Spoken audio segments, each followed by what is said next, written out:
Está começando agora o programa em discussão aqui pela TV Assembleia e o tema de hoje é a eleição de 2020 e o assunto específico são os crimes eleitorais. Nós vamos tratar desse assunto com o Procurador Regional Eleitoral na Paraíba, Dr. Rodolfo Silva, que seja bem-vindo aqui ao nosso programa em discussão. Agradeço a oportunidade e me coloco à disposição. Doutor Rodolfo, o momento de eleição, de campanha, já começou desde este domingo último. Como é que os candidatos devem se comportar de uma forma geral? O que é que pode e não pode?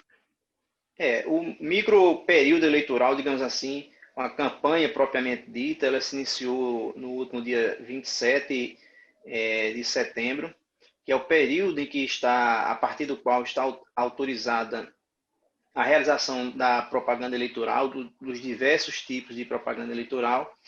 E esse ano nós temos uma dificuldade a mais por conta da própria pandemia que nós estamos passando nos últimos meses e que isso, infelizmente, terá reflexos na campanha eleitoral, ainda que a campanha ela já tenha migrado muito para os meios virtuais, mas é uma questão cultural, é uma questão da própria formatação do nosso DNA político, as campanhas com atos presenciais, e estes precisam ser praticados também obedecendo essas regras sanitárias, justamente para preservar a saúde da população e que nós não tenhamos que adotar ter um retrocesso em todo o processo que foi realizado nos últimos meses de quarentena, de isolamento social, e, portanto, acho que a gente precisa ter um pouco de chamar a responsabilidade um pouco mais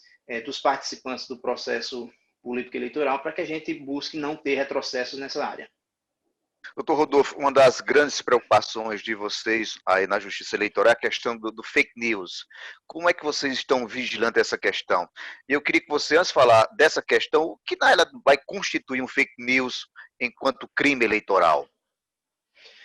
Olha, a expressão fake news, ela, digamos assim, ela foi importada de maneira indevida, mas ela é uma espécie, dentre várias outras, no ambiente atual da tecnologia da informação, é conhecido como a campanha, o processo de desinformação. Isso é um processo bem mais amplo do que uma fake news e abrange várias espécies de divulgação de conteúdo, de elaboração de conteúdo, desde aquelas informações que são dadas de maneira equivocada, sem qualquer intenção de prejuízo, até aquelas que são as mais graves, que justamente colocam situações sabidamente inverídicas e que, em último grau, vem até a ferir a honra das pessoas ou outros bens jurídicos protegidos pela lei penal e que acabam configurando a prática de crimes.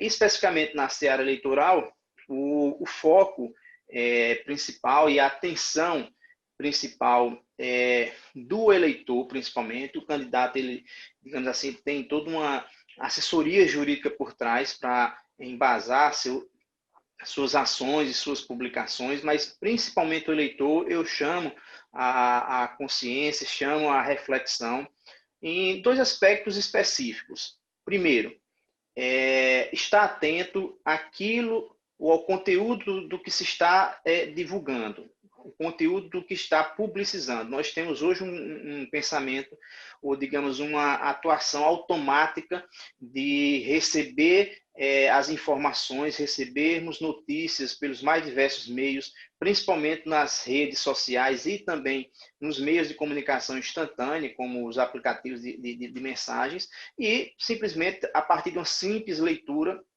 nós acabamos por compartilhar aquilo sem termos uma preocupação se aquilo é verdadeiro ou não, se o conteúdo que está sendo descrito ali vem de uma fonte confiável ou não.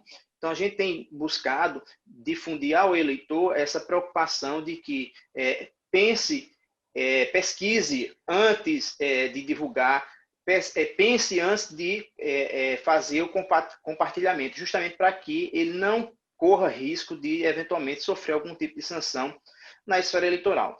Isso por conta de notícia sabidamente inverídica, divulgação de conteúdo inverídico. Agora, o mais grave é quando o tipo de conteúdo, além de inverídico, ele macula, ele afeta um bem jurídico que é protegido pela norma penal, que é a honra das pessoas em geral e na eleição em especial, com as mensagens de cunho eleitoral, macula a honra de candidatos ou de outros eleitores. Então, esse tipo de conduta, além de gerar punição civil eleitoral, com possibilidade de multa no valor de 5 mil até 25 mil reais, tanto para quem produz como para quem divulga essa informação, mas se a mensagem afetar a honra, isso pode vir a configurar um crime contra a honra e também responder na esfera criminal eleitoral. Ok. Diante vamos pensar assim, desse princípio da inércia, né, da justiça que precisa ser provocado, então, para que esse material possa ser apreciado pela justiça eleitoral, alguém tem que denunciar, não é isso mesmo? Alguém tem que comunicar e passar. Como é que isso deve acontecer?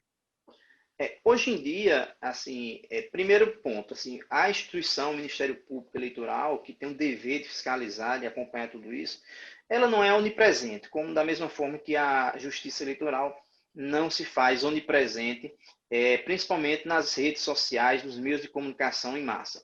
Então, dificilmente nós conseguimos ou conseguiremos monitorar, conseguiremos acompanhar para e passo o que é ou não uma publicação indevida, uma publicação que afeta a honra. E aí vai caber, normalmente, às pessoas ofendidas, e existe na campanha, né, existe aquela fiscalização recíproca entre os candidatos, então isso depende, principalmente na esfera penal, de que isso chegue ao conhecimento dos órgãos do Ministério Público Eleitoral para fazer essa avaliação. Mas as próprias representações dos partidos e candidatos que já estão, digamos assim, na rua fazendo a sua campanha, eles já servem como um meio de levar ao conhecimento da Justiça Eleitoral e não tem sido incomum a manutenção de decisões que têm reconhecido na primeira instância a divulgação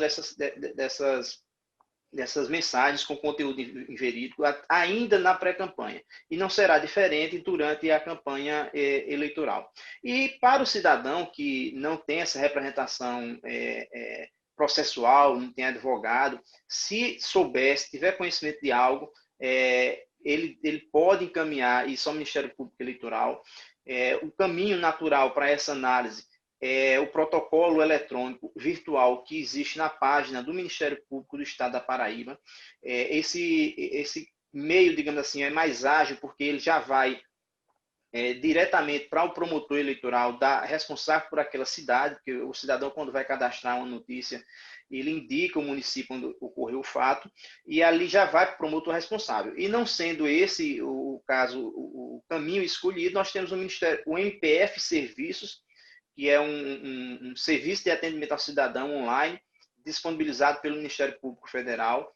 Está na página da Procuradoria da República no estado da Paraíba e também nas lojas de aplicativos para smartphones no aplicativo MPF Serviço. Então, a partir do seu próprio smartphone, esse conteúdo pode chegar ao conhecimento do órgão e a partir como as análises elas são feitas pelos promotores eleitorais nessas eleições municipais, então nós encaminhamos essas notícias para os promotores para fazerem a devida avaliação.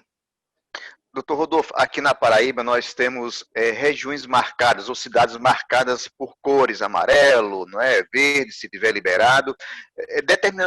Em relação a esse tipo de classificação, então se exige algo diferenciado quanto à questão eleitoral? Olha, nós temos um ambiente diferenciado, como eu disse, nessas eleições.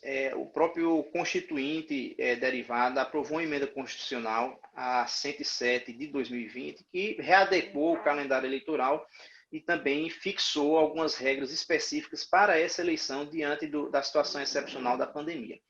Uma delas que permitiu que a Justiça Eleitoral ela pudesse interferir, pudesse restringir atos de propaganda eleitoral a partir ou embasado em parecer técnico da autoridade sanitária nacional ou estadual.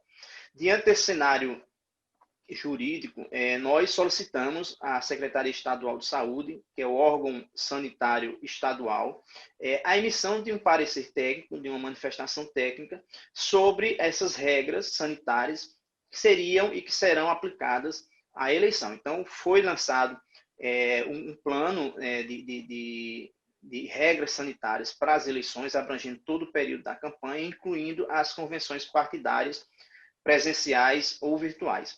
Então, esse é o cenário. Desde aquela época, a Procuradoria Regional Eleitoral já entendia que esses atos de propaganda, esses atos que geram aglomeração de pessoas, eles estariam proibidos nos diversos municípios paraibanos. Nosso entendimento anterior era que eles estariam liberados com restrições naqueles municípios classificados na bandeira verde e proibidos nos demais municípios. Entretanto, na última semana, diante da própria realidade, né, as coisas vão ocorrendo, vão se impondo à justiça e vão se impondo à sociedade a partir da própria realidade. E o que nós vimos nas convenções presenciais que foram autorizadas, inclusive pelo TRE, foi, muitas delas, um efetivo descumprimento ou qualquer, digamos assim, uma insensibilidade total a essa situação de pandemia e às normas as normas sanitárias que impunham um afastamento mínimo, o uso de máscaras, o não consumo de bebidas alcoólicas, justamente para diminuir essas aproximações, as pessoas se abraçando. Então, foi um verdadeiro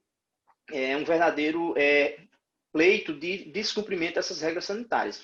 Então, a partir dessa situação, a própria Secretaria Estadual de Saúde reforçou o entendimento e deixou bem mais claro que, inclusive, nos municípios de bandeira verde, esses atos que geram aglomerações, em especial carreatas, passeatas, comícios, confraternizações, com conteúdo eleitoral, eles estão proibidos. Então, independe da bandeira, segundo o entendimento da Secretaria Estadual da Saúde, além de ter delimitado também outros pontos, outros regramentos específicos para esses atos que geram algum tipo de presença, uma reunião, uma visita que um candidato faça a uma determinada residência. Então, trouxe todo um cabedal de normas sanitárias para justamente balizar. E agora vai caber à Justiça Eleitoral, já que a manifestação ocorreu na última sexta-feira, dia 25 de setembro. Então, vai caber agora à Justiça Eleitoral analisar, a partir desse reforço, como vão se dar esses atos. O que a gente tem acompanhado são decisões já proferidas por vários juízes eleitorais, proibindo esses atos nas zonas eleitorais respectivas, e agora, provavelmente, isso deve chegar a algum tipo de questionamento no Tribunal Regional Eleitoral, e aí vamos ver como a Corte vai se posicionar sobre o assunto. Doutor Rodolfo, como é que está sendo a dinâmica no TRE? Porque todo o trabalho está sendo feito de forma remota. Isso vai dar da mesma forma celeridade e efetividade nas questões?